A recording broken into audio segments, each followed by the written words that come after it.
Hello everyone, this is Sarika Singh. Welcome to Adhyayan Adda. हम यहाँ पर जुड़ रहे हैं अपने लेक्चर 3 के लिए। इंग्लिश पेडागोजी का आप लोगों का ये लेक्चर है जो आपके आने वाले सीटेट और रीट एग्जाम के लिए इम्पोर्टेंट होने वाला है। तो इस लेक्चर को आप लोग लास्ट तक जरूर देखिएगा क्योंकि यहाँ पर हम कुछ इंपॉर्टेंट क्वेश्चंस की बात करेंगे जो आपके पेडागोजी से रिलेटेड हैं और आपके एग्जाम में आप लोगों के लिए बहुत ही ज्यादा हेल्पफुल साबित होंगे। तो चलिए शुरू करते हैं अपना पहला question. First question is Noam Chomsky's reference to deep structures means a।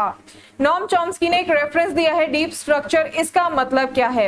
Deep structure का मतलब क्या होता है? जैसे कि आप लोग कोई भी लैंग्वेज सीख रहे हैं तो आप लैंग्वेज सीखते वक्त क्या करते हैं?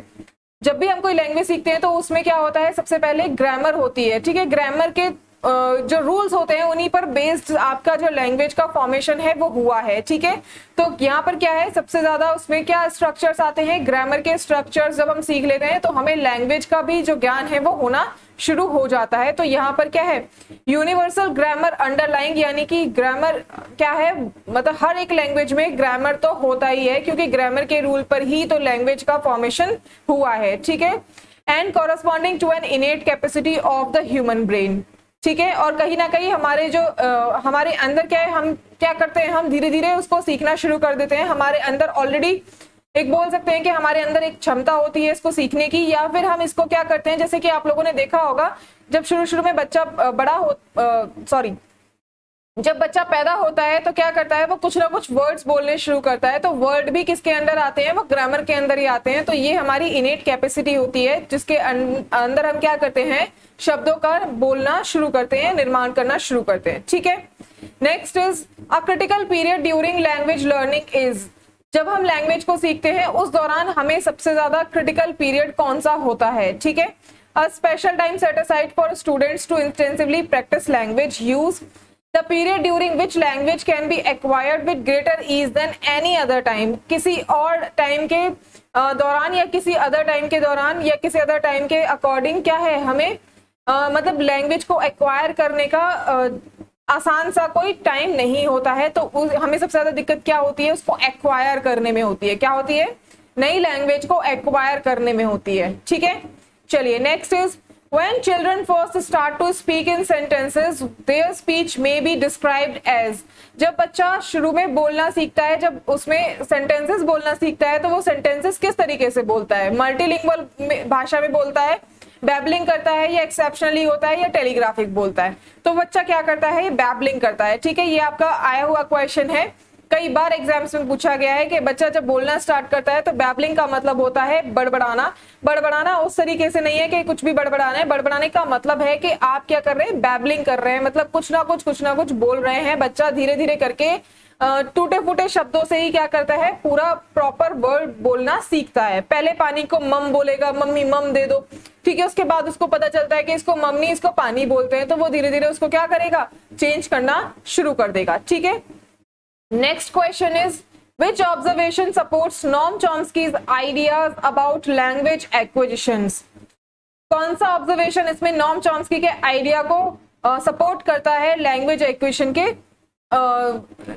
उसके मतलब रेफरेंस में कौन सा इसमें सपोर्ट करता है नॉम चॉम्स्की के आइडियाज को? तो इसमें कौन सा सपोर्ट करता है कि children's language development follows a similar pattern across cultures, यानी कि जो बच्चे जितने भी कल्चर के हैं, जितने भी सोसाइटीज के बच्चे हैं, जितने भी कल्चर से बिलोंग करते हैं बच्चे, क्या करते हैं, लैंग्वेज का जो डेवलपमेंट होता है बच्चों में वो एक ही पैटर्न से होता है। यानी कि बच्चे क्या है, पहले धीरे धीरे करके टूटे फूटे शब्द बोलते हैं, शब्दों को तोड़ मरोड़ के बोलते हैं। उसके बाद बच्चा मतलब वही आपका अल्फाबेट करेक्टली सीखता है, उसके बाद आप उसको अल्फाबेट से वर्ड सिखाते हैं, उसके बाद आप उसको सेंटेंसेस सिखाते हैं। तो बच्चे का जो डेवलपमेंट होता है लैंग्वेज का वो इसी तरीके से होता है, फिर चाहे वो किसी भी कल्चर से बिलोंग क्यों ना करता हो। ठीक है, चलिए next is which learning domain constitutes higher order thinking, यानी कि हायर ऑर्डर थिंकिंग को कौन यहाँ पर मतलब सपोर्ट करता है, या कौन सा डोमेन है जो कॉन्स्टिट्यूट करता है? ठीक है, तो बताना है आपको, रिमेम्बरिंग, अंडरस्टैंडिंग, एप्लीकेशन या इवैल्यूएशन। हायर ऑर्डर थिंकिंग का मतलब है कि आपको सोचने पे मजबूर कर दे कि इसका आंसर आप बताइए कि क्या होगा। जैसे आप लोगों ने एनसीईआरटी की बुक्स में देखा होगा कि जब पूरा चैप्टर फिनिश हो जाता है तो वहां पे कुछ हॉट्स करके क्वेश्चंस दिए होते हैं। ठीक है, हॉट्स का मतलब ही क्या है, हायर ऑर्डर थिंकिंग। ठीक है। तो वहां पर आप क्या कर रहे हैं, अगर आपको कोई क्वेश्चन दिया गया है तो आप क्या है उसको अप्लाई कर रहे हैं, यानी कि जितना आपने चैप्टर में पढ़ लिया है उसको फिर आप उन क्वेश्चंस के आंसर देने में अपना जितनी आपने मतलब जितना आपने गेन किया है नॉलेज को वो आप उसमें अप्लाई कर रहे हैं। ठीक है, तो क्या होगा यहाँ पर application. Next is the process of word formation consist of, जो वर्ड फॉर्मेशन है वो मतलब उसका जो प्रोसेस है वो किसको कंसिस्ट करता है, मतलब जब भी आप शब्द बनाना सीखते हैं तो कौन सा प्रोसेस उसमें अप्लाई करते हैं। ठीक है, तो कौन सा प्रोसेस करते हैं, कंपाउंडिंग एंड एफिक्सिंग। शब्दों को तोड़ तोड़ के आप बोलना सीखते हैं। ठीक है, शब्दों को तोड़ तोड़ के ही क्या करते हैं आप उनका वर्ड फॉर्मेशन करना सीखते हैं, या अल्फाबेट्स को आप जोड़कर आप क्या करते हैं वर्ड का फॉर्मेशन करना सीखते हैं। ठीक है, next is children deserves most of the credit for the language that they acquire. This observation implies that in modern classrooms children deserve करते हैं क्रेडिट किसके लिए, लैंग्वेज के लिए, दैट दे एक्वायर, जो उन्होंने क्या की है एक्वायर की है। ये ऑब्जर्वेशन किस मॉडर्न क्लासरूम को इम्प्लाई करता है। ठीक है, वो आपको यहाँ पर बताना है। तो students pursue their own lines of inquiry, कि बच्चा क्या कर रहा है अपनी ही जो अपने उसके अंदर से क्वेश्चंस आ रहे हैं वो उनको क्या कर रहा है इंक्वायर कर रहा है। या फिर students need not attend language 2 classes, या स्टूडेंट्स में choose language 2 on their own, या फिर the teacher establishes the task for support और फैसिलिटेट लर्निंग। तो यहाँ पर क्या कर रहा है बच्चा कि अपनी जो भी इंक्वायरीज हैं अपनी जो उनको क्या कर रहा है इंक्वायर कर रहा है, यानी कि अपनी ही जो लाइंस है अपनी बच्चा जो भी सीख रहा है उसी को क्या कर रहा है वो बच्चे को अपना इसमें इंक्वायरी उसकी कर रहा है या इंक्वायर कर रहा है। ठीक है, next is learning a new language after puberty leads two of a foreign language.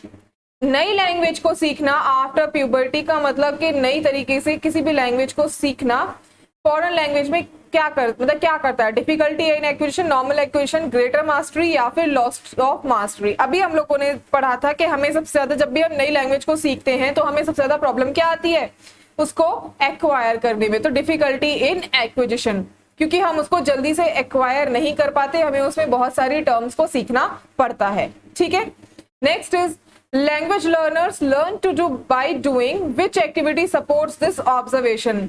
किसी भी लैंग्वेज को लर्न करने के लिए मतलब अपने आप से अगर आप लर्न कर रहे हैं मतलब करके सीख रहे हैं तो ये एक्टिविटी किसको सपोर्ट करती है, किस ऑब्जर्वेशन को सपोर्ट करती है, वो यहाँ पर आपको बताना है। Opportunities to practise as it helps with habit formation, यही इसका आंसर है। ठीक है, क्या होगा यहाँ पर कि आप क्या कर रहे हैं अपनी जो प्रैक्टिस है उसको क्या कर रहे हैं अपॉर्चुनिटीज दे रहे हैं और धीरे धीरे क्या कर रहे हैं आपको वो मदद कर रही है किसमें, हैबिट फॉर्मेशन, यानी कि आपको उसको हैबिट में लाने के क्या कर रही है आपके लिए हेल्प कर रही है। जैसे कि आप लोग कोई भी चीज सीख रहे हैं तो आप लोग जैसे मान लीजिए कोई लैंग्वेज सीख रहे हैं, इंग्लिश लैंग्वेज सीख रहे हैं, तो आप लोग क्या करते हैं न्यूज़पेपर पढ़ते हैं या फिर आप इंग्लिश मूवीज देखते हैं या फिर कोई कोर्स ज्वाइन करते हैं इंग्लिश सीखने के लिए। तो वहां पर क्या है वो आप उसको क्या अपने आप को क्या दे रहे हैं, आपने पहले ये सोचा कि मुझे क्या सीखना है, मुझे इंग्लिश लैंग्वेज सीखनी है।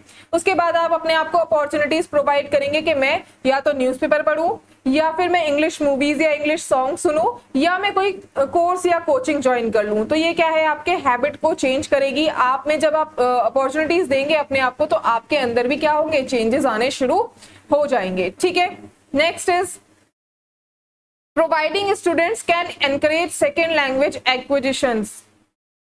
मतलब स्टूडेंट्स को क्या प्रोवाइड करना चाहिए जिससे वो एनकरेज हो जाए सेकेंड लैंग्वेज को एक्वायर करने के लिए। तो क्या करना चाहिए, उन्हें एक अपॉर्चुनिटी देनी चाहिए कि वो अपनी वॉइस और अपने ओपिनियंस को क्या कर सके, मतलब अपने जो ओपिनियंस हैं उनको रख सके, अपनी प्रॉब्लम्स को सॉल्व कर सके। ठीक है, टारगेट लैंग्वेज में, यानी टारगेट लैंग्वेज किसको बोलते हैं हम, सेकेंड लैंग्वेज को ही हम टारगेट लैंग्वेज ही कहते हैं। ठीक है, next is language learning is a better achieved if what is students learn.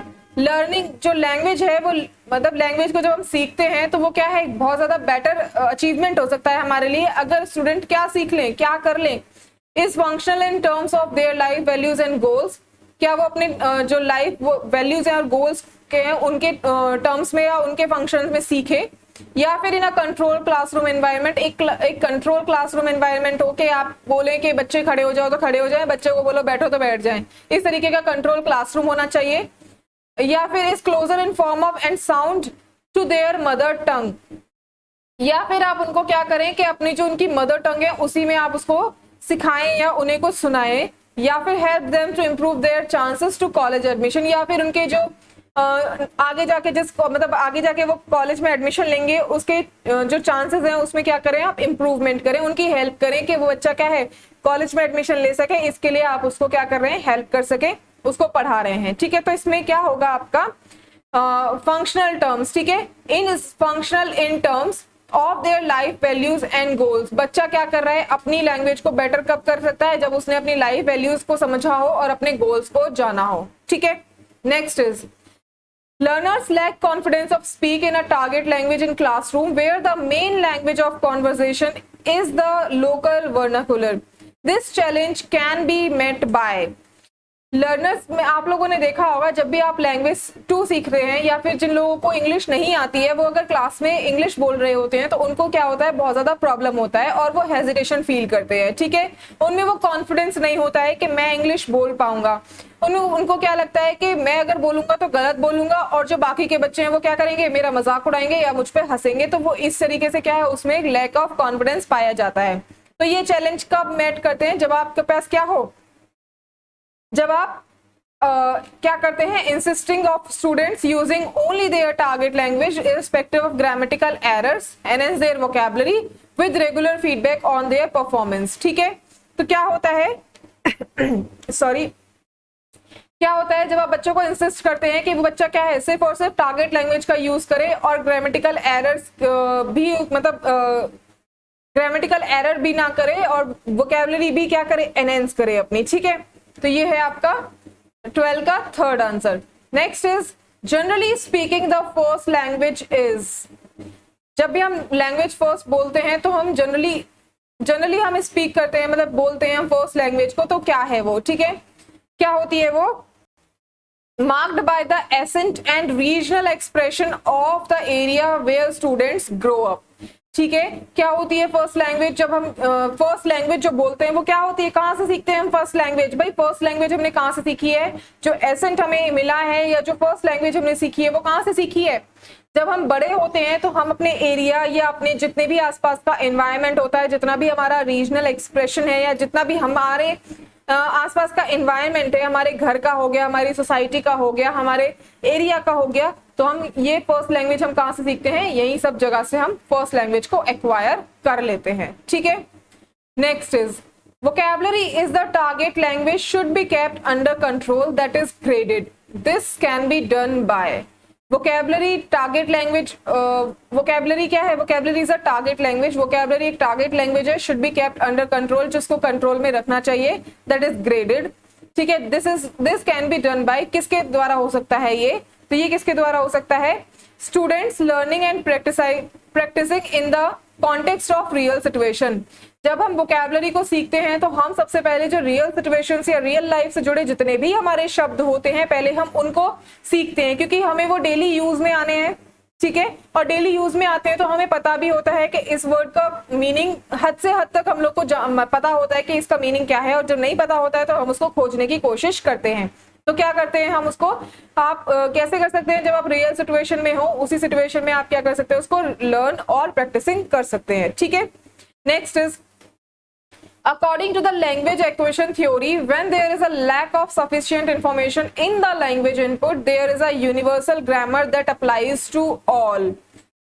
according to language acquisition theory, language acquisition की थ्योरी के अकॉर्डिंग क्या होता है, जब हमारे पास लैंग्वेज के इनपुट की कोई सफिशिएंट इंफॉर्मेशन नहीं है, there is a universal grammar that applies, कि आप लोग को पता है भाई देखो क्या होता है कि जब भी हम कोई लैंग्वेज सीखते हैं, ठीक है, चाहे हम हिंदी सीख रहे हो चाहे हम इंग्लिश सीख रहे हो, तो उसमें ग्रामर का बहुत ही इंपॉर्टेंट रोल होता है, क्योंकि ग्रामर के ही रूल्स पर बेस्ड सारी जो लैंग्वेज का फॉर्मेशन है वो हुआ है। और अगर हमें ग्रामर की ग्रामर में भी क्या होता है कि ग्रामर में हर रोज कुछ ना कुछ चेंज होता रहता है, तो हमारे पास एक सफिशिएंट इन्फॉर्मेशन नहीं है, सफिशिएंट डेटा नहीं है कि आपने एक क्या कर लिया, एक ग्रामर का जो रूल्स है उसको सेट कर लिया और अपने दिमाग में बिठा लिया और फिर आप उसी के अकॉर्डिंग क्या है बोल रहे हैं। नहीं, क्या होता है कि ग्रामर में हर रोज कुछ ना कुछ इंप्रूवमेंट होता रहता है, कभी कोई रूल चेंज हो गया, कभी कोई रूल चेंज हो गया, तो इसमें प्रॉब्लम्स आपको आती हैं जब भी हम लैंग्वेज को सीखते हैं। तो ये अप्लाई किस पर करता है वो यहाँ पर बताना है, तो ये ह्यूमन लैंग्वेजेस पर, क्योंकि हमारी जितनी भी लैंग्वेजेस हैं, आप लोग को पता होगा कि कुल मिला के हमारे यहाँ पे 22 लैंग्वेजेस बोली जाती हैं, 22 या 23 लैंग्वेजेस बोली जाती हैं।